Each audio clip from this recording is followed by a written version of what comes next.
Welcome to Talking in Stations. It's Matterall on April 22nd. Back after a small absence. Thanks everybody. Ashtarothi, Rundle, Carneros, and of course Rich for every episode that was done between last Friday and today. I think they did a terrific job. And thank you guys for showing up and watching them while that happened.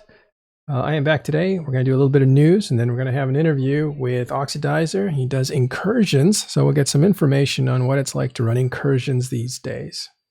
Okay, let's jump in.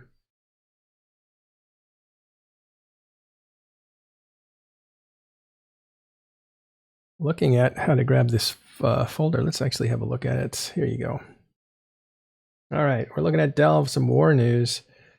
Looks like there's going to be some Keepstars that go under attack tomorrow that belong to the Imperium.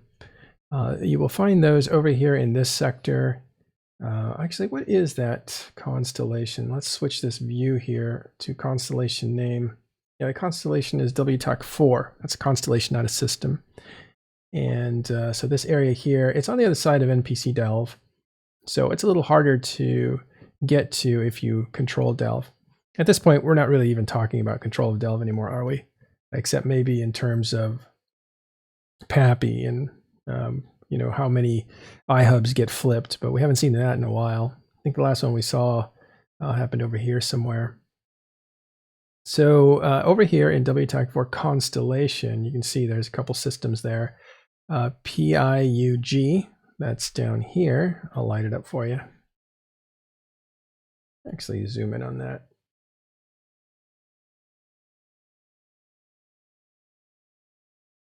Not quite the view that's helpful, so let me back out and go back into the map views so you can conceptualize where it's at. And here it is. And then also in OTAC H, there's Keepstar in each one of those systems. Those will be under attack tomorrow. And I think also in PUIG, there's going to be a Dracus Fortizar that's also on the verge. Okay, let me bring something up here. Yeah, that's this is a map that shows that one Keepstar and one faction Fortizar. So we were correct about that. It's a Dracos. That's the Amarian faction Fortizar that's there. And one Keepstar, and then right above one Keepstar and also one Fortizar, but that's a typical Fortizar. That won't be up for grabs. But tomorrow, or within 24 hours of now, 2 Keepstars and one faction Fortizar. And that is getting close to the end of Keepstars inside of Delve that do not belong inside this this new fortress. The 1DQ constellation, we're calling it. That is where the remainder of the Imperium, and I'm talking about the Imperium, not just Goon Swarm, but we're talking about TNT, we're talking about Bastion, we're talking about all those guys, in Initiative 2. This is like where the Empire is at this moment. Another thing that's interesting, somebody brought this up, and I found it fascinating. It's really interesting to think about. Delve was built a long time ago as far as NPC stations. Sorry, not NPC stations. As far as stations go, right? The infrastructure inside of Delve was built a long time ago by Band of Brothers. So Band of Brothers has gone through many different, the corporations that formed Band of Brothers. Those guys split up and went in different directions and came together in Kenzuko, and then in IT Alliance. They kind of stuck together there. Then they went into, well, one went into Pandemic Legion, Reikoku. 3 of the other ones went to a retirement club, 401k. And then from there, they went into NC Dot. And then Reikoku actually joined in NC Dot. They left PL for a short time. Then Reikoku kind of got bounced out by Vince. So NC Dot really has the remainder of the Bob corporations, which would be Evolution Corporation, Destructive Influence, Dice Corporation, and Finfleet. And those were the 3 of the 4. And Reikoku, again, is outside of NC Dot and mostly not doing much, although they have shown signs of life in the last 6 months. So Bob is inside of Northern Coalition. So these guys that are still playing, that were some of the guys that put down the NPC stations, the eggs, right? It used to give you an egg. You would build an egg and you would deploy the egg. Kind of looked like a pod, the old school pod that was vertical, not horizontal. And from there, a station would pop out within a certain amount of time. And then you had an NPC station. And that NPC station could not be destroyed. It could just be taken over. So you had different people owning the NPCs. I keep calling it an NPC station, but it's basically an outpost or a player-made station. And that's what we had for a long time. When Citadels came around, they started taking the place of the player-owned star bases, which were the sticks, or the pauses, as we called them. But they didn't necessarily replace the stations right away. Then CCP said, okay, those stations are now going to switch from stations that can't be destroyed to fortizars that are called faction fortizars. So whenever we report that a faction fortizar is being destroyed, that used to be a player station or an outpost that a player created. They created an egg and it turned into a station and it was not destructible. So all faction fortizars at one time or another were kind of important to an area. And when I say Delve was built up a long time ago, a lot of the faction fortizars that are still anchored in their original spots were put there by Bob that built up the place. I was talking to Kenneth Feld, actually, who built about 11 stations. And some of those might have been in Delve. Or actually, a lot of his were in the north, in the Tribute area. But the guys at NC Dot, a lot of those guys that are destroying these stations are the ones that built them, which is so cool. It's kind of like they brought it into the world and they're going to take it out. And it is a little bit poetic. Okay. So, yeah, I thought that was really interesting too. Pakapook. Great name. All right, let's look here. Yeah, Mercenary Coalition was part of that probably. They were I think it was called the Greater Community, the Greater Bob Community. I think that's what it was called. And the Mercenary Coalition was part of that until they said, we're going to break off and form Tortuga, our pirate cove there in Period Basis. And Band of Brothers looked at that and said, hey, you're betraying us. That's our territory. You're taking it for yourself. That's a big problem. We're going to not let you do that. And they did that in the middle of a conflict, so it was even worse. And Bob managed to turn around, head south, and just racked Mercenary Coalition and pretty much kicked him out. So, but before that, Mercenary Coalition was a friend, did a lot of contract work for Band of Brothers. And they probably put some stations up too. But it's interesting, right? I mean, I think that's really a neat little point. Okay, so we're looking at this map that's provided. This is provided on the Pappy side of things. It's obviously a checklist of what they need to do. If you look closely at it, actually, let me look here. If we zoom in, we can see there's a little easy indicators here. Let's see what's still left. I mean, if it's crossed out, that means everything in there that is large has been wiped out. There might be a lot of Aster houses or smaller things in there. Those are not strategic targets at the moment. But here in PS Tech 9, you have a Keepstar and you have a Sotiyo. That's what the S is for. You have a Sotiyo up here in 5 Tech 6. A little bit over, and this is all Helm's Deep area. That's what we've been calling it since it was dubbed that, and it's just a cool name, so we're sticking with it. In 1B Tech, you have a Keepstar. Sorry, that's a Sotiyo, not a Keepstar, Sotiyo. In T Tech J, you have a Tatara. I always have trouble with that one. So both these here are not Keepstars. They are just large industrial stuff. And then over here you have basically OTAC H and PUIG. Both those are going to be attacked tomorrow. If they're not defended, those will be destroyed, leaving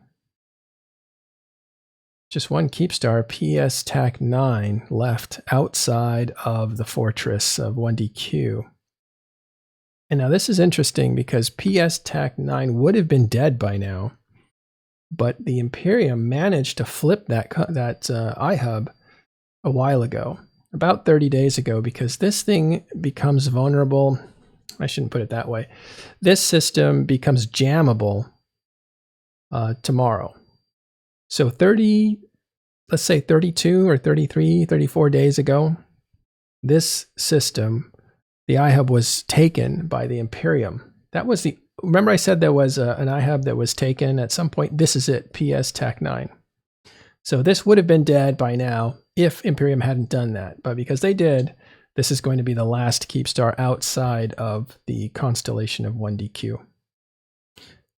If this is jammable, this means they can start to reinforce it probably over the weekend with a shield timer. So by next week, this one will be targeted and possibly destroyed. Yes, Tatara, thank you for that. I want to throw an R in there. I keep saying Tara. Yeah. All right, so that's pretty much the war update. Interesting stuff. It looks like we predicted that would take a lot longer than it did. Pappy has just surprised me each time. We think they're going to move slowly, and they just put on the accelerator. And even though we knew it was going to start increasing, that pace really that was fast, right? I mean, that was a lot of timers that these guys keep showing up for, and you know, I think there's not a lot of contesting going on, which is probably because Pappy have the superior numbers, or the plan for the Imperium is just to say, look, we don't care about anything outside of 1DQ. We're going to defend the constellation as much as we can. And if the constellation gets away from us, let's actually go look at that. We're going to defend 1DQ, the system, and that is going to be a hard nut to crack. So we're not really going to waste any of our power trying to defend stuff that we know will eventually fall. We're going to put everything on 1DQ. All the chips go on the table there, and we dare you to take it. Funny enough, the messaging coming out of the Imperium has been, hurry up. Hurry up, we're bored already. This war is boring. You'll hear a lot of Imperium saying this war is boring. And I think that's the idea there is to basically say, attack us now, please. You know, now why would Imperium want that? Because the sooner the fight, the better odds there are that their guys will be around to fight it. If this were to go on for months, I don't know, but I think it would be hard to keep everybody together over a longer period of time. So the faster the war goes, possibly the better it is for Imperium. Pappy faces the same problem. They have people that are tired of the war, who don't want to, who want to do other things. But the reason I think Pappy has less of a problem with a longer war is because their guys are constantly getting kill mails, and so they're getting rewarded for their time, even though it's a structure grind, which is always awful. They're seeing their kill boards tick up, and for PvPers, that's a big deal. Okay, so that's the war report, and let me just go through the notes here. Sotiyo in 31X. This is something mysterious that came up. A Sotiyo in 31XRE. Let me find that for you. I believe that is in the general vicinity. So we'll go to .land. Switch our view to systems. We'll go just to security and search for. Oh, so it isn't Delve. 31X up here. And this one, there was a Sotiyo that belonged to the Imperium, and it got unanchored. So good for them if that's the Imperium unanchoring it, which they're the only ones that can. But nobody knows what happened to it. So maybe the Imperium actually picked up a Sotiyo and didn't lose it. Now let's have a look at that map again, because this no longer is relevant. This Sotiyo is now gone. Huh. That's fascinating. No. That's one system off. I got confused. That system is still there. This Sotiyo here got picked up and taken away. We don't know by who, but we presume the Imperium. Otherwise, Pappy would have celebrated that sort of a thing out loud, I imagine. My bad. So this one is still there. Okay, and that is your war report inside of Delve. Now let's go to some other place here. There's a battle report in Syndicate in the home system of Eve University's nullsec campus, right? University with various campus. They have a high-sec campus. They also have a nullsec campus, which is in Syndicate. I believe they have other campuses or maybe even wormhole expeditions, but I'm not certain what they are. But this is their wormhole, sorry, their nullsec area, and Syndicate is not conquerable since it's an NPC area. So that's a good place to put down a campus for a university. And they got attacked, though, by some Russian groups that are out there in Syndicate. It looks like Team C was United Fleet. I believe that's who dropped some dreads on the campus there. And yeah, let's see who actually won this fight. Well, Ivy League, which is Eve University, basically came out with a 95% efficiency rating, so it looks like they took that battle. They were helped by Shadow Cartel and Waffles, and Toilet Paper, a French group, and a few others. So Shadow Cartel bring in 33. Good for them. It's nice to have good friends, isn't it, Eve University? So that defended them from these, basically these groups over here from the area Syndicate.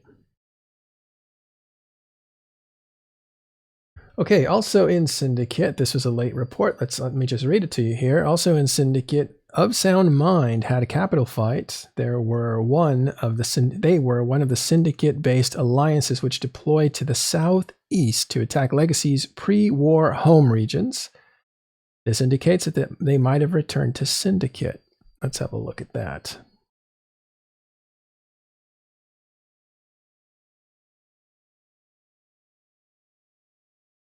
A Sound Mind has, they have a really good history of, they were actually, yeah, June Ting. We met her, well, geez, I've known of her since 2015. She was one of the advisors to Lichten, who was the head of Brave at the time. She was an advisor to him, and he would actually be highly influenced by her, so we heard. And so Of Sound Mind was actually in Hero Coalition, which was Brave at the top of that ticket. Test was a supporting role. Those two together were the big groups inside of Hero Coalition. And Of Sound Mind was in there with, I think, a couple other groups. So June, actually, after all that happened with Brave and Hero Coalition fell apart, June re-emerged in wormhole space and actually helped fight a battle that was really well known. Pause Party was being evicted from Hydra, which was the name of the wormhole, and she was in there helping defend that. And you can see her talking on Talking in Stations when we talked to the whole group that defended Pause P at the time. And so here she is again in Syndicate. I think that might be a traditional area. Her and her group of Sound Mind returning home to Syndicate after wreaking some havoc in the Legacy space.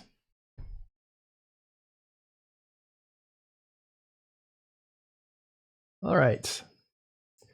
I think that wraps up our news. I'm going to shoot you over to commercial while I bring in our guest, Oxidizer. We're going to talk about Incursions next. If you're interested, stick around. I hope to learn some things, and I hope you learn some things too.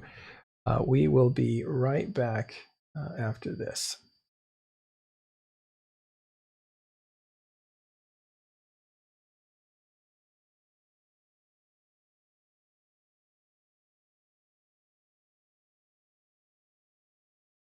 Okay, Oxidizer, you there? Yes, I am. Hi. Hi, good to meet you. We'll start in just a minute. Okay. Let's see. Let me turn off the cam here. So many windows open, it's hard to find. Let's see. There it is. All right. Your sound is good. And great. We're ready in 20 seconds. Sounds good. Yeah. For those that can still see us, that means you're not blocked by commercials. I don't know how Twitch does it. I wish they would just give us a break, but since you're here, might as well talk to you. Sure. All right. Here we go. 1 second. Okay, welcome back to Talking in Stations. I am joined now by Oxidizer Cause. He is from the Warp to Me Incursions. What's the name of the corporation, Oxidizer? It's not actually a single corporation. We're just sort of a community, we would call it. Well, it's nice to meet you. Welcome to Talking in Stations. You do Incursions. You too. Thank you. Yeah. And tell me, is it, you were about to tell me it's not a corporation, it's a group that does Incursions. Tell us about that. Yeah, so Work to Me doesn't require involvement in any corporation or specific thing. We're sort of an open community. Anybody that is able to fly one of the ships that we use is allowed to join up and fly with us as much or as little as they want. So it's kind of a community group for anybody that wants to join. Yes. Yeah. Now, I'm going to take you back into, how long have you been doing Incursions? I've been doing Incursions actually about 2 years, which I know a lot of people think is fairly young in terms of Eve, but it's pretty much all I've done in my time, so I have a decent bit of experience with it now. Oh, before I take you back to the beginning of Incursions, you tell me about your career. When did you start playing Eve? I would say I started playing Eve seriously about 2 years ago. My account goes back to 2014, where I hopped in and dabbled in some various things. I think the first thing I did was do a little bit of mining, which I did not enjoy. I spent a good bit of time in Brave Newbies, flying ships that I had no idea what I was doing. And then more recently, my experience has been with Incursions, as I mentioned. So I joined up as a regular line member, really enjoyed it, and applied for the FC program. Got into that, went through that, became an FC, and then have ended up in leadership and officer roles within the community. So I've really devoted pretty much all of my current Eve time to flying Incursions and running with Warp to Me. That's great. Well, it's interesting. 2013 was a really good year to join Eve Online. So you saw some of the bigger things. Was there something that drew you into the game?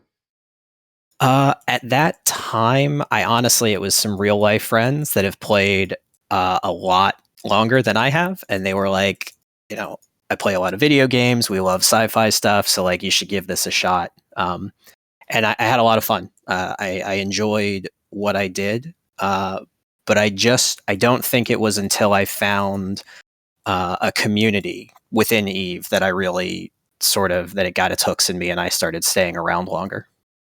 Yeah. All right. Well, good. I mean, you joined at a good time. That was probably the peak population-wise, but we don't know how many of those were bots, right? But 213 was, if I think about it, 213 was probably a high point for all video games.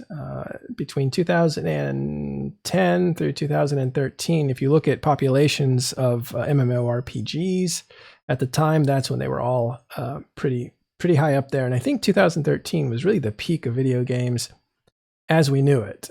Now they've changed forms and you have a lot of independent video games, but you also have expansive, what do they call those? Open world kind of games. You have survival games, all kinds of different games now that attract a lot of different people.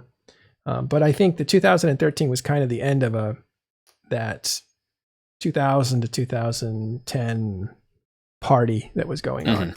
Yeah. Yeah. Anyway, it was Eve's high point too. If you look at our population, I think we hit 65,000 concurrent players. That was starting to happen. not regularly, but it was, not unheard of. Okay, so Right. there you are. You're joining the game. You're an avid game player. It sounds like you like science fiction. And what were you introduced to first? Were you doing missions, or are you just hanging out with your friends doing what? Honestly, it mining. was honestly it was Incursions. Okay. I had a friend who had been doing them for a little while, and they gave me a loan, and they got me some skill injectors, and they dropped me into Incursions pretty much right away.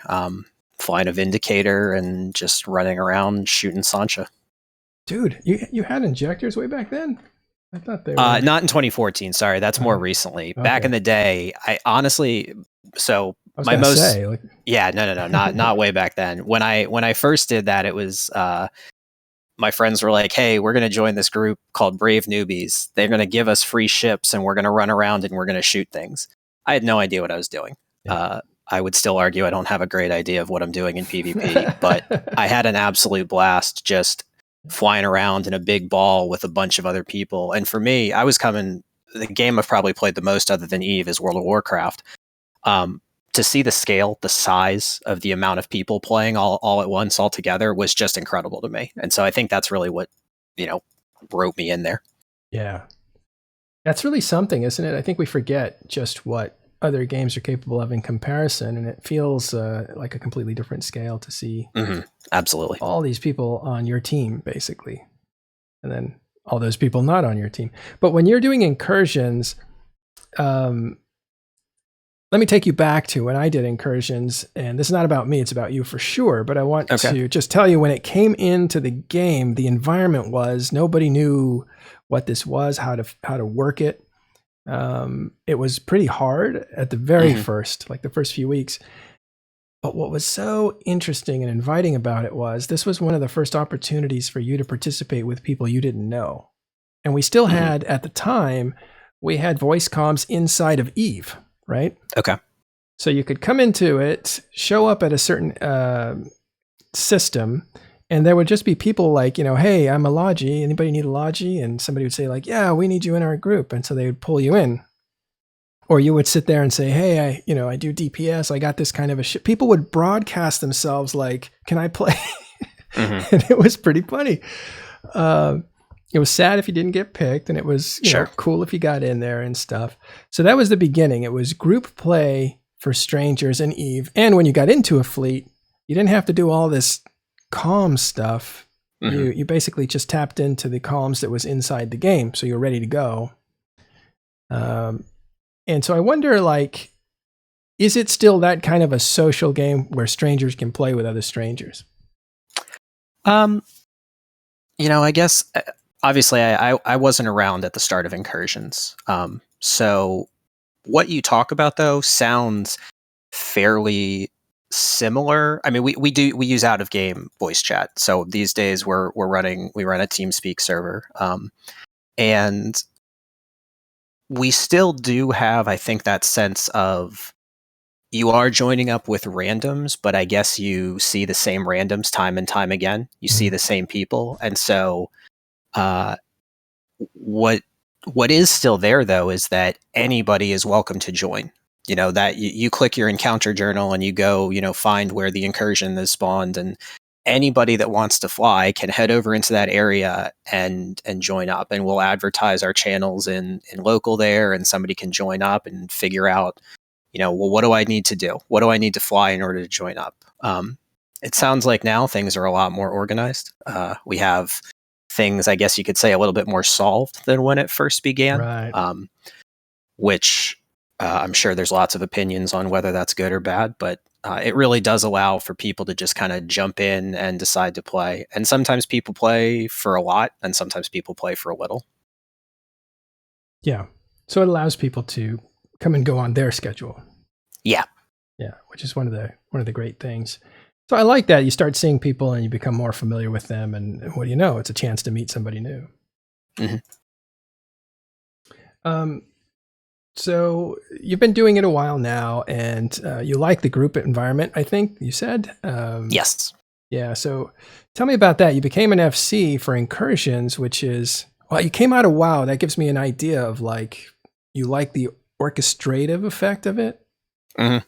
So I did some raid leading in WoW. Right. So I definitely have that experience of herding cats, and I think bringing it into Eve, where this, as I said before, the scale is so much larger, and getting to really kind of control a larger group, but also not having to like dictate every single little thing. Like hopefully I don't have to tell every single person that, please make sure you're firing your guns. That call still comes out pretty frequently, no matter what you do. But getting to really spend time kind of pulling back and really getting to see everything that's going on a way larger scale, having those 40 people in your fleet and flying around and moving them where they need to be and identifying, what is happening right now and what do we need to do differently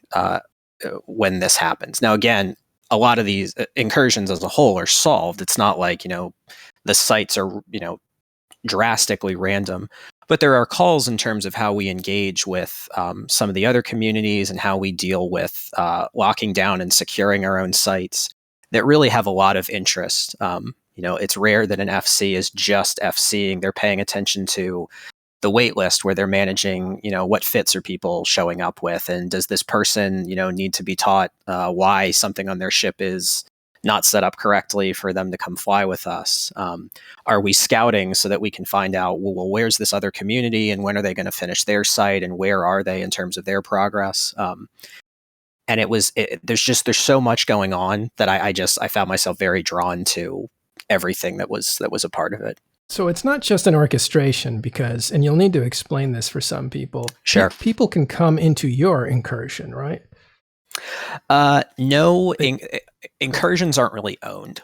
They spawn in high sec. Nobody. Well, they spawn in high sec and low sec and null sec, I believe. But the high sec ones are the ones we're focused on, and nobody owns those. So there are other communities that will fly in the focuses in these incursion areas with us, and there's competition for these sites. Well, that's what I'm referring to, the competition between sites. Yeah. Yeah. So at any given moment in the incursion space, there's 5 sites up. And when a site goes down, it will respawn in 7.5 minutes. You got about that much time. And there are some sites that are faster than others. So that means you're getting a better ISK per hour, which for a lot of people is the end goal. They want to make their money. They want to make it fastest. And so depending on how your fleet stacks up against another fleet, you might find yourself needing to push a little harder, overheating your guns, maneuvering a little bit differently in order to get the better sites. And so there's a lot of excitement that comes around as a result of that competition. Right. And let me see. So when you're in progress, can somebody actually come into your site and possibly do more damage to it or whatever it is that qualifies them to take the loot instead of you? Yes. So that is called contesting. Okay. So the way incursions, for anybody who's not aware, there's not really any loot in the majority of the incursion. It's all site payout. So at the end of a site, the fleet that has done the most damage will get 31.5 million ISK, every single pilot in the fleet. So when we talk about contesting, if 2 fleets enter at the same time or even not at the same time, whichever fleet has done the most damage to the enemy at the end of it, they're the one that gets the payout.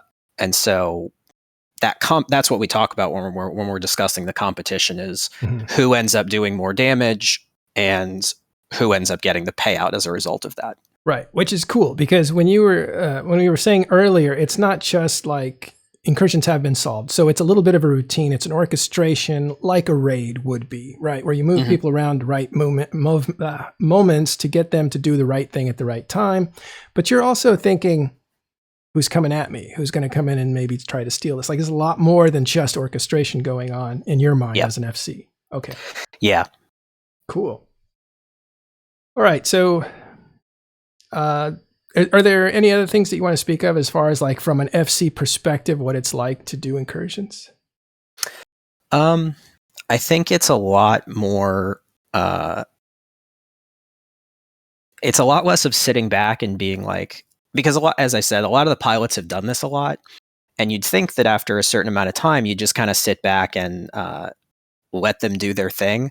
But there's really a lot of like motivational aspect of it, of making sure that your fleet not only is having fun, like you want to make the most ISK per hour, but you also want to be having the most fun per hour. And if the fleet is just too strict and nobody's talking and nobody's enjoying themselves, because we're running these things 23 hours a day and we're swapping through FCs and we're doing these all the time, you can't just be silent, sitting there in silence the whole time. You got to have some excitement. And so that's where we've got our community, and we have our conversations and our jokes and our memes and everything else that comes along with being a part of this larger group of people, of meeting people and making friends and doing all of these, activities together. And it's not just about, are we the fastest? Are we the best? But it's also about, are we an enjoyable group of people to play with? And do people want to continue coming back and flying with us?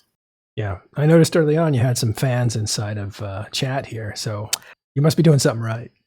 Yes, I appreciate all of my groups. I'm sure some members of our Bro Squad community are in chat as well.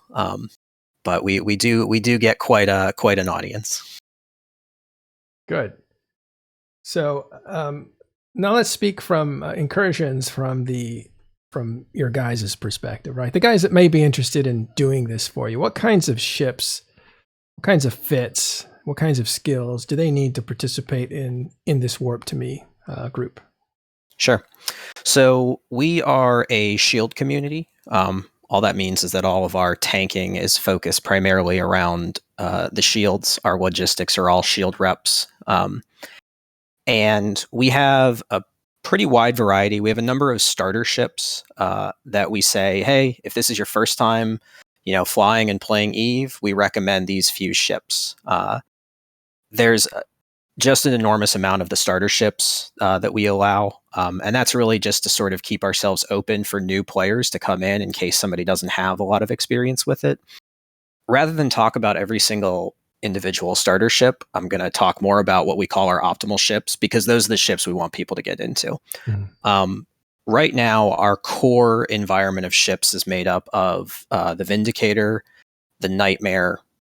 For logistics, we're primarily using scimitars, basilisks. We use the Loki as our T3 variant, and then recently, with one of the most recent patches, we've started using Marauders more frequently, and so that's Vargur, mm-hmm.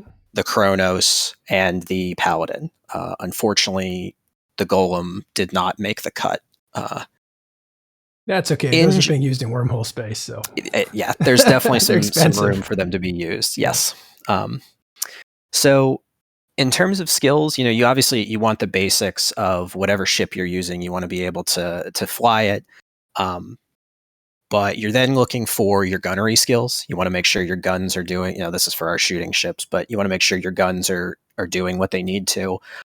Your capacitor skills are super important. I don't care how much damage you're doing. If you're broadcasting for cap every 10 seconds and your shield hardeners are turning off, or you have to turn your guns off because you can't fire anymore, you're not helping. You're not helping out everybody.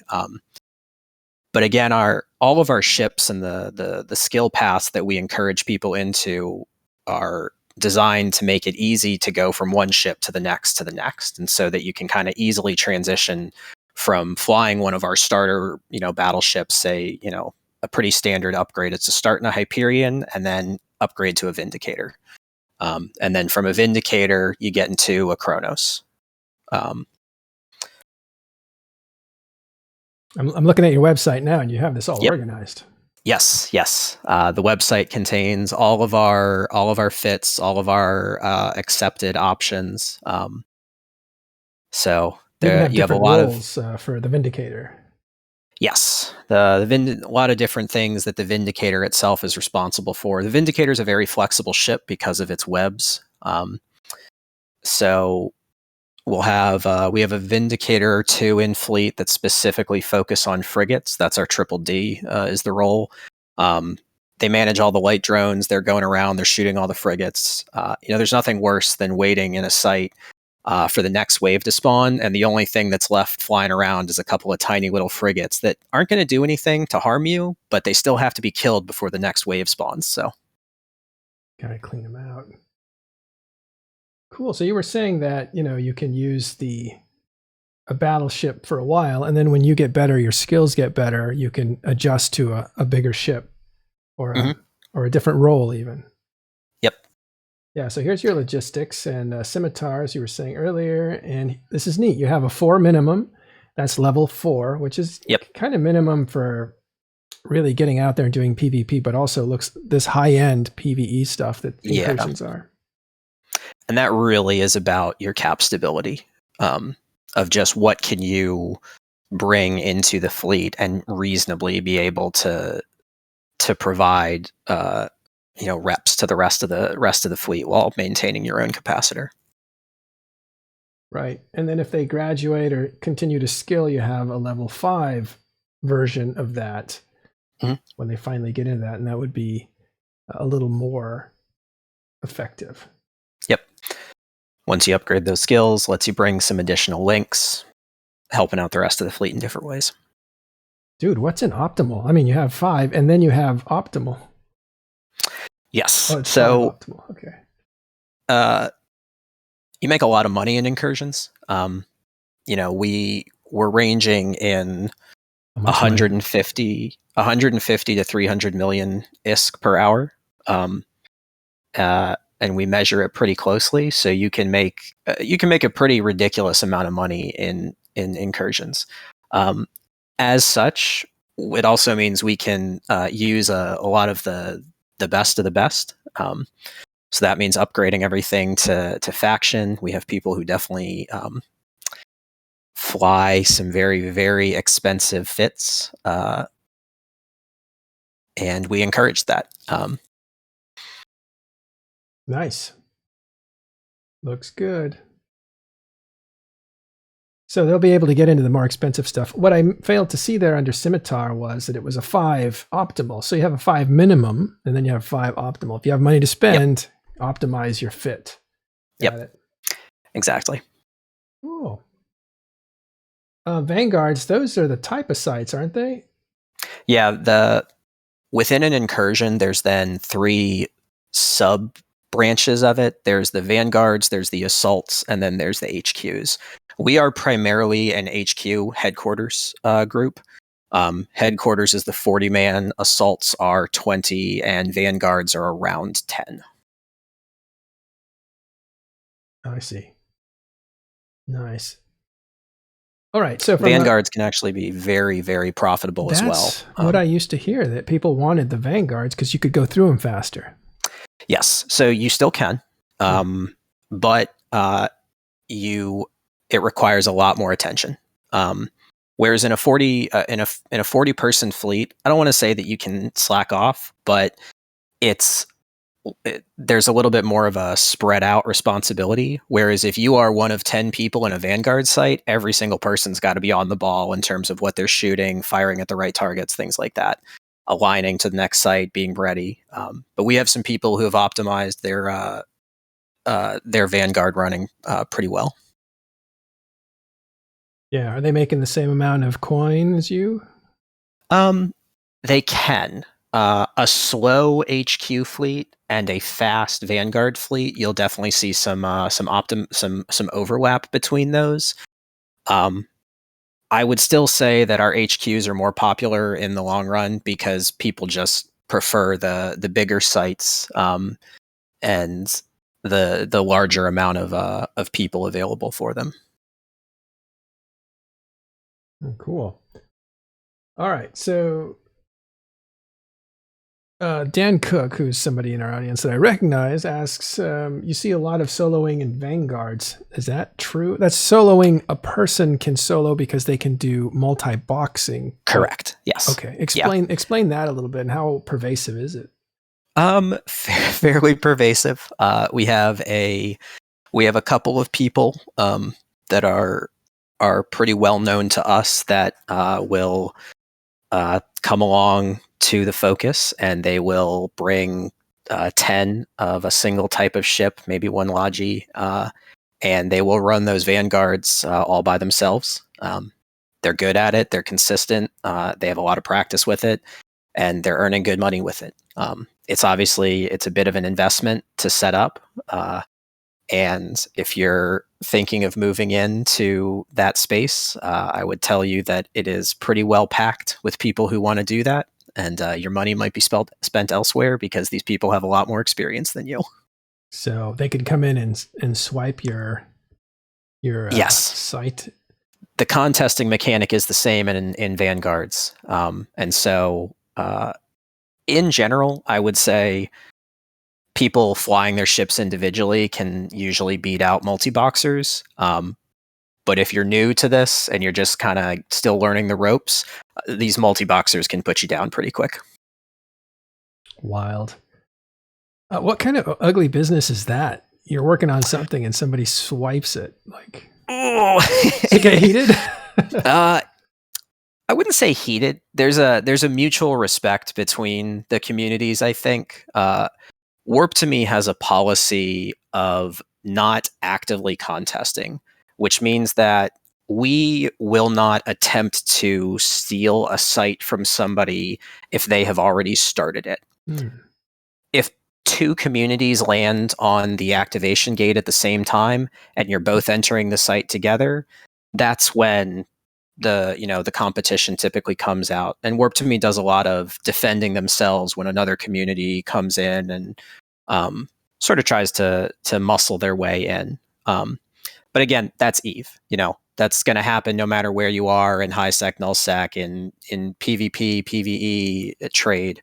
But Warp to Me as a community has really tried to focus more on our rule number one, which is don't be a dick. Hopefully I can say that. Yeah. And just say don't be a Richard, right? Yeah, there you go. So that's very important to us. And I don't want to automatically blanket say that anybody who's engaging in contesting is a jerk, because I get it. Like, why would you not? If you can make money, and you have to imagine the contested sites go quicker because there's 80 ships on grid instead of just 40, so they're faster. So it's like, yeah, why wouldn't you give it a shot? Right. But there's some definite things can get heated. We encourage people to stay calm and maybe keep out a local if they're feeling particularly salty that day. But that's good. You got some behavioral management suggestions that you give out. For sure. But that's going back to that idea of like, what's the FC doing? It's also recognizing that if you're in a system and there's another opposing fleet up that's much stronger than yours, make good decisions. Don't put yourself in a situation where you're going to get your site stolen because your fleet's not as strong. Do the site that's maybe a little slower, but you're guaranteed to get the payout, as opposed to trying to sneak in a little bit of a faster site and losing all of your money, Right. There's a lot of deep gameplay here, isn't there? Yes. Yeah, I'm not sure Incursions get that kind of credit, but it is, again, not just an orchestration like a raid, even though that's a big deal in and of itself, but just these other things that you have to consider, and the conditions, right? Because these aren't instanced events. You're out in the wide world with everybody else.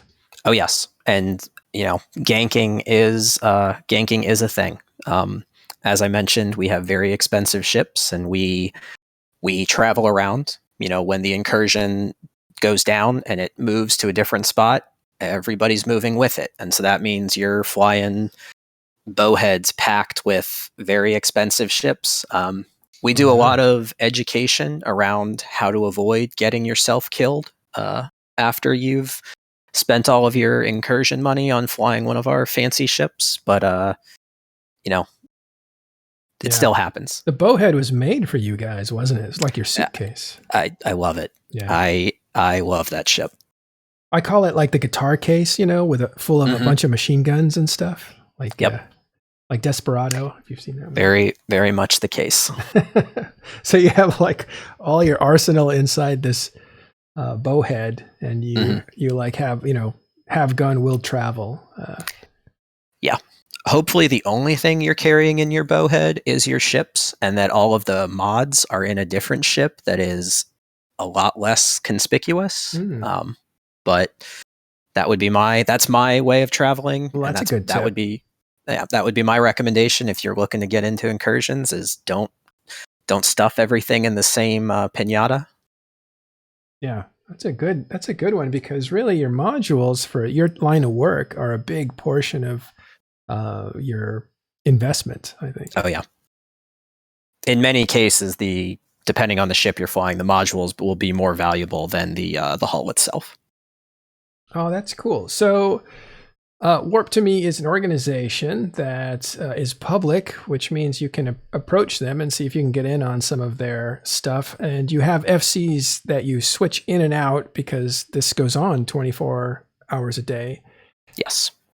You only do high sec, or do you venture into low sec too? We do not venture into low sec. That's just asking for trouble, isn't it? Yeah. Really, most of the low sec incursions are just run by the people who own the space that's there. They're very similar. Obviously, you can use higher quality and class of ships in those. But in terms of, what we're looking for, we still have plenty of content without having to dip into low sec. Right. Yeah. How many incursions are running simultaneously these days? Has it changed? There is a single incursion up in high sec. I believe there's 2, maybe 3 low sec incursions that are active at any one moment. Back when incursions first arrived, and I unfortunately wasn't around for this time frame, but I believe there used to be 3 high sec incursions. Yeah.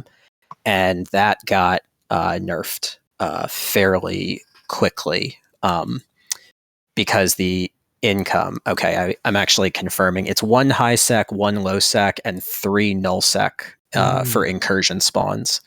Yeah, that's totally changed from the beginning. Yeah, so as I said, there used to be 3 high sec, and the thing with having 3 high sec incursions is that meant none of that competition, none of the contesting that we talked about. Because if there was a fleet flying there, you just went to another place. So. Yeah, it still happened, but it was very rare back then. I don't know how rare it is now, but it was very rare. It was just almost theoretical that somebody could take it from you if they wanted to. These days, it's pretty common. It is, it's a high contest. I want to say we average between 3 to 5 communities flying in any single incursion. So that's anywhere between 120 to 160 plus pilots that are all trying to lock in a site at the same time. Wow.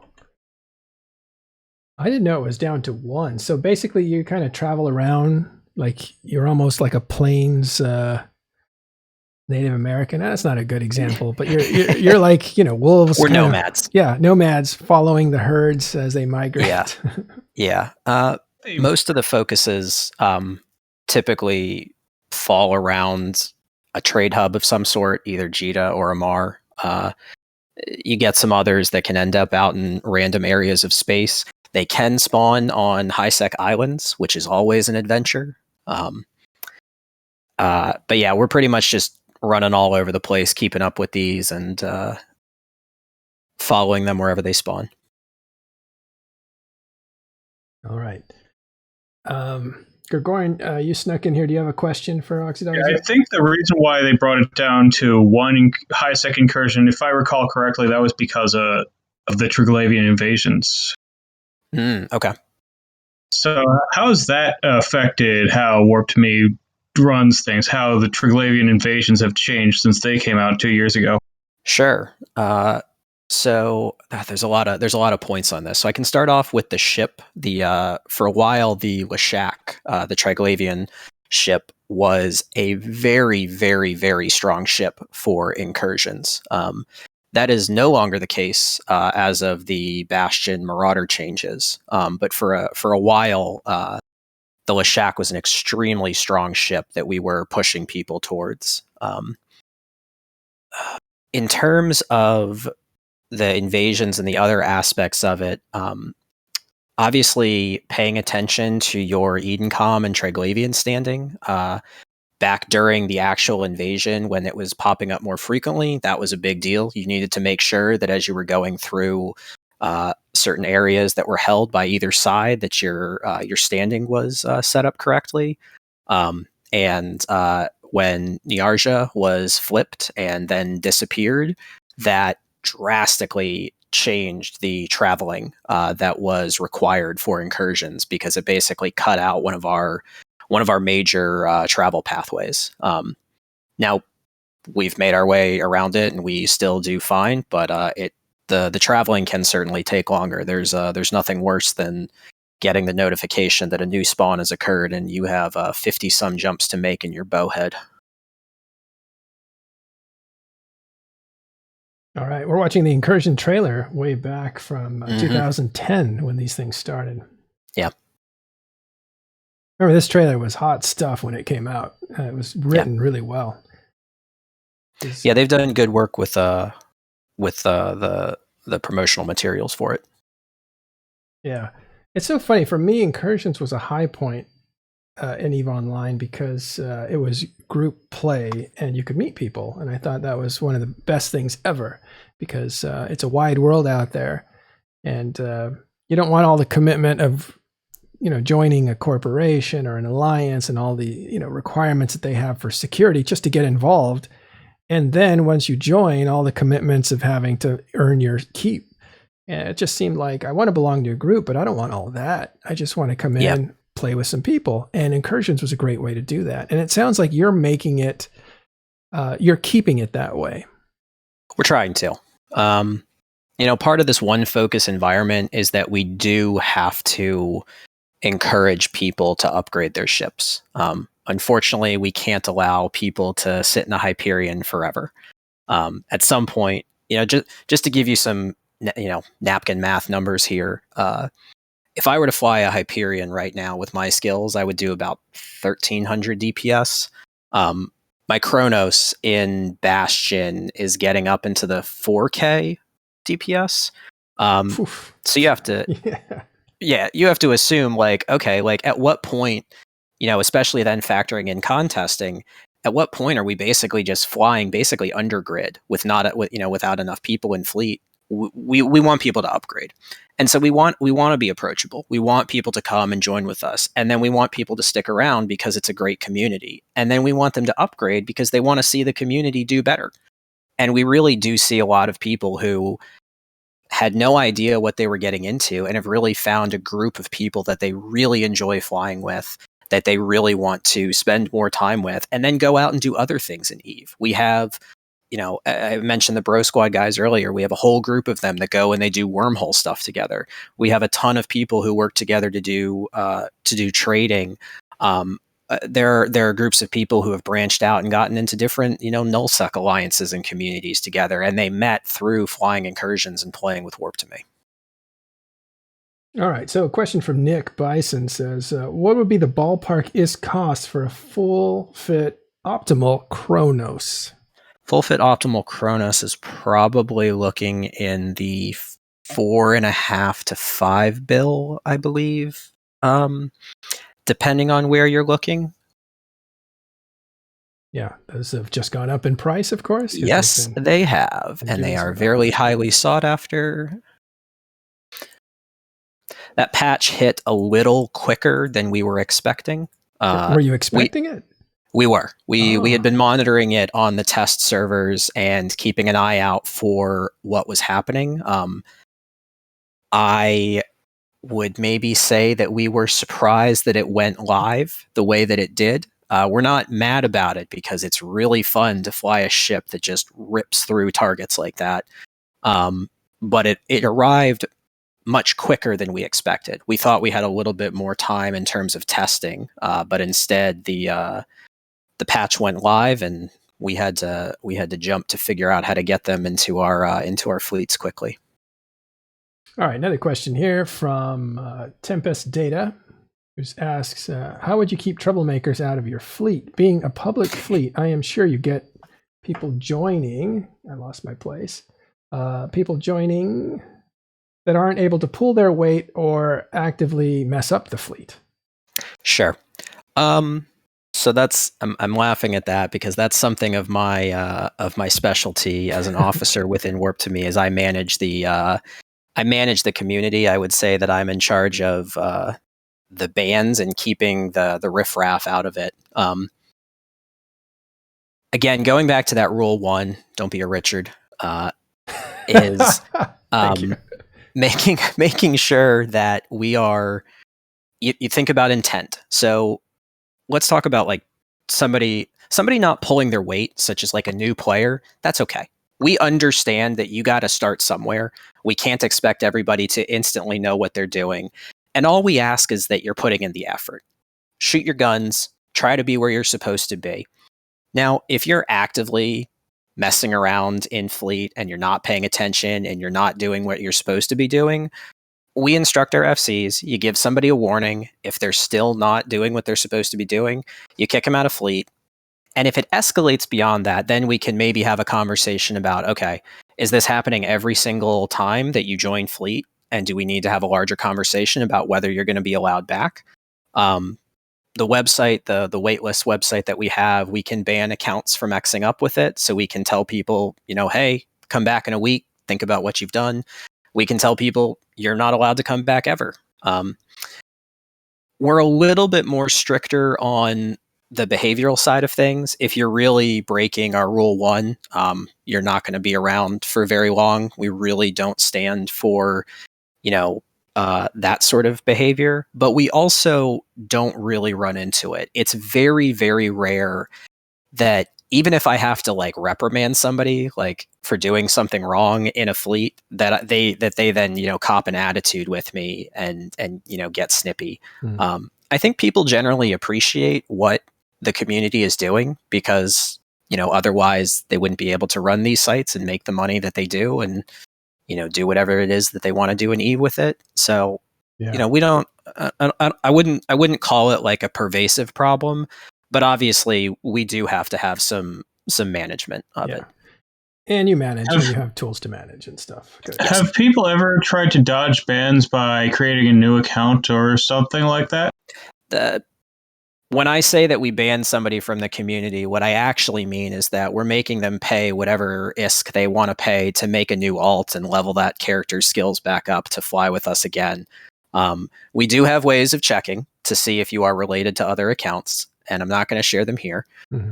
But we do try to monitor that. At the end of the day, if I ban somebody and they care enough to get back into it by making an alt, skilling that alt back up, and then putting that alt into a ship, if they're terrible at flying and they continuously make problems, they're probably going to get banned again for the same things. If they reform, then great. We have a good pilot. member of our community now.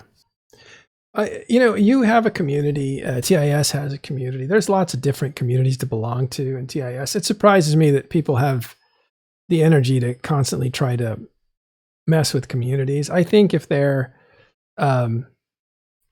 turned away at a certain point, they go away. That's kind of how we do things.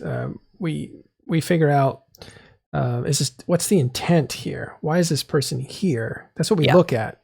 And we give a lot of slack to people, give a lot of benefit of the doubt and stuff. But once we determine this person really doesn't want to be here, they just want to annoy the place, then at that point, even if you haven't broken rules, we're just going to find a way to hide you from everybody else. Yeah, and I'm sure you do the same thing. Okay, we don't need to go on about that. I did want to ask you a financial question about the new economy that's coming. As you know, Marauders have been buffed, and that's one thing, but you also have faction battleships now that are going to go up in price. Is a new economy going to affect you in any way? I'm sure it will. We buy a lot of ships, as I said. We have bowheads. We have ships to move our ships. So yes, it's gonna affect us. It's gonna affect the community. I don't think that it's going to prevent anybody from being able to do the things that they want to do within Incursions. Because Incursions are making the sort of money what it might end up amounting to is that maybe you have to spend a couple extra hours in fleet in order to afford the next hull that you want to buy. But in the grand scheme of things, I don't think so. Now, I'm open to being proven wrong about that. But really, I think we've got enough of a financial tank in these cases. I mean, you got to think about, we have an FC that runs maybe 8 hours a day, 5 to 6 days a week. And even if you think about how much, ISK that person's making at the low end, just an insane amount of money that they don't need to spend every day. The expensive part will be losing your ship, and that'll be harder and harder. Now we have a ship replacement program, and we protect the people that fly with us. You do? That's interesting. Yes, that's very important. Because, as we said, people are spending a lot of money on these ships, and while I wouldn't say that we lose ships all the time, we lose them. It happens. People make mistakes. People, human error occurs. People are out of position, whatever you want to call it. But we try to protect those investments. Now, I'm sure that there'll be a couple of painful payouts when the changes go in, and it turns out that the hulls are even more expensive than they are right now. But I think we'll still be able to manage that. Again, because the income is so high, I don't think that it's going to be a drastic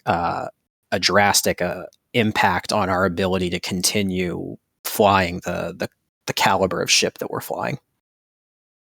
Yeah, that's interesting. You have an SRP. That's great. For a community group, that's really cool. I don't think I've heard that before. Yep. The way that works is there's a corporation that's run by one of our founders, and the only thing that this corporation is for the SRP. So when you join Fleet, you can pay into the corporation, and for us, it's 15 million, and that covers you until downtime.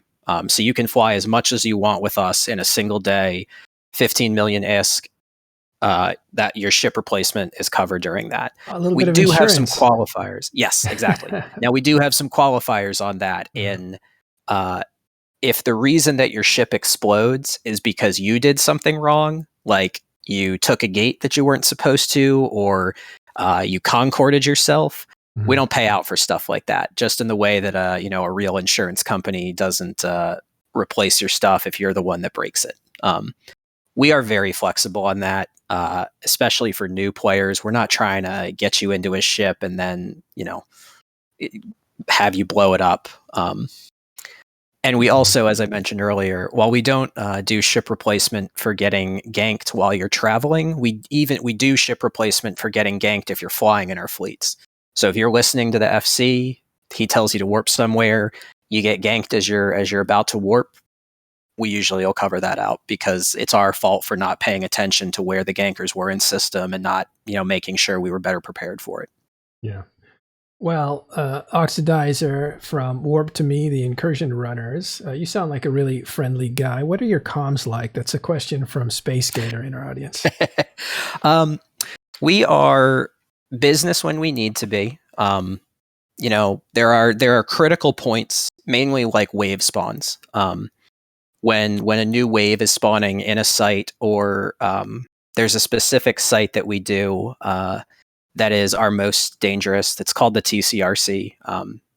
And regardless of all the jargon that I could use there, people are welcome to talk and just BS about whatever they want in our comms during Fleet. Is it rated G or rated PG or rated no, R? definitely. I would definitely say it's definitely not G. There are probably some PG fleets, but I would venture more on the R to X side of things, depending on what time zone you're in. Now, that all being said, it's if people are uncomfortable, if a topic gets brought up, the big three, politics, religion, things like that, we don't talk about that stuff. But people make jokes about all manner of things.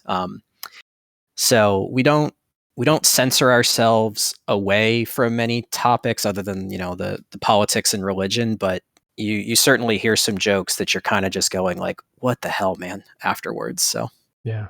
All right. So it can get a little, I guess, adultish. So don't bring kids. Yeah. We've had, I think our youngest pilot we had was probably like 14. He was a good kid. He's very friendly, very nice, cared a lot. It's probably worse than all you guys these days, right? I think people did actually try to watch their language around them. But at the same time, it's also like, we're far from the worst place on the internet. Yeah. Oh my God, far from the worst place in Eve. There's some eye-bleaching moments in Fleets where it was like, why'd you do that to me? I used to quit Fleets because somebody put in something that was so objectionable to look at. I bet. Yeah, it was awful. Can't unsee that stuff. Well, great. It's been a pleasure talking with you. Do you have anything else on Incursions that people should know? Try it out. If you are looking to make money in Eve, I think it is a safe and enjoyable return on your time. And I think you will find a lot of friendly people to play at a high level with. And I think for me, that's the biggest thing, is that I get to feel like I'm doing top end content without, having to worry about, okay, have I found, is my corporation all doing it? You can be in your own corporation with your own people, your own real life friends that all know each other.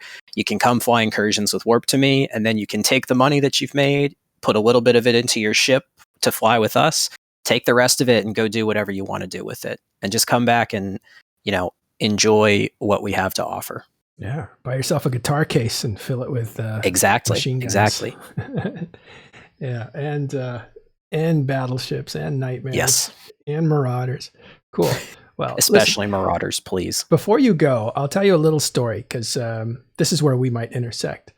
But I started playing Incursions when they first came out, and I loved it because I thought, I get a chance to meet people without all the extra stuff.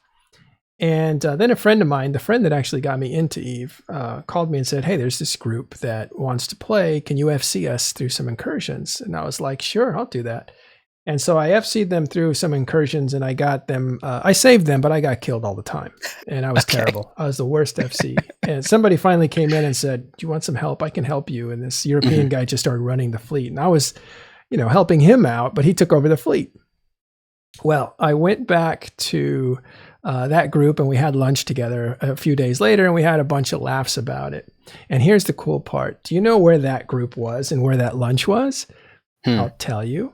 It was in Irvine, Los Angeles, on the campus of Blizzard, because the group was from WoW. They were guys that actually worked at Blizzard, and they wanted to play EVE Online. So there's a connection, right? That's great. The guys that made WoW wanted to play EVE Online, and they wanted to do Incursions. So there you go. You're in the right place.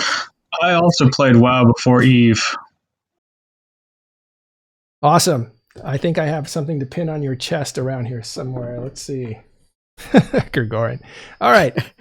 Listen, hey, it's a pleasure to meet you, Oxidizer. Gergorian set up this interview, so thank you, Gergorian. And we gave you guys the news earlier. We have just a couple announcements before we go. And that is that this Saturday we are finding out that Gobbins, the leader of Horde, is going to have a town hall. I believe this is as Delve winds down and 1DQ becomes the new target. So there'll be some transitionary powwowing going on from Horde. That's one of the groups in Pappy. Also, Bomber's Bar is hosting one of the longest NBSI fleets, or purple fleets, I guess they call them, which is shoot everybody that's not in your fleet. And that is a 48-hour long Armada fleet starting on Friday, the 23rd of this month. That's April 23rd to Sunday. So it's going to be a very long time. Let's see, I'll just read this to you. They will have a rotation of FCs swapping out to run this, and all they will need is support and bombers. They can get to they'll need all the bombers they can get in order to accomplish this mission. There is a surprise that the FCs will have. It's a great way for players, new and old, to try Black Ops bombing with Bomber's Bar. They encourage everyone to come out and terrorize all of Null. That's usually where they go. Bring your torpedoes, FVBs, plenty of caffeine, bombs away, join the channel Bombers Bar or Discord, and we'll have that invite for you here. So there's another option if you want to do some bomber stuff, but I myself am very encouraged by Incursions, as you heard today. I think it might be time to revisit those. And Warp to Me is, what's the actual website? I'll pull it up. We have an in-game channel that's Warp to Me Incursions. And warptome.net is our forums, and you can find a lot of the info from there. Our waitlist is wl.warptome.net. Got it. Oh, that's where I was. Okay. wl.warptome, all one word, .net. .net. Cool. And that waitlist will take you to all of the places. You can look at the fits. You can look at everything. You can see what fleets are running. Everything you need to know about us. Awesome. So are you worried that even though you're making still going to be making enough money to afford ships as incursion pilots, it's going to be harder for people who to incursions? Sorry, I think I missed one of the words there. Yeah, you cut out. Are you worried that it's going to be harder for people to start out incursions with battleships getting more expensive, even though you said you thought you'd be fine with... But battleships aren't getting more expensive unless you're talking about other battleships. They're getting cheaper. It's battle cruisers and smaller that are getting cheaper. I think battleships might get cheaper too, actually. It's battle cruisers and below are not getting the extra. I think battleships are getting... It's still up in the air. They may actually get cheaper. Actually. And if they get more expensive, it won't be much.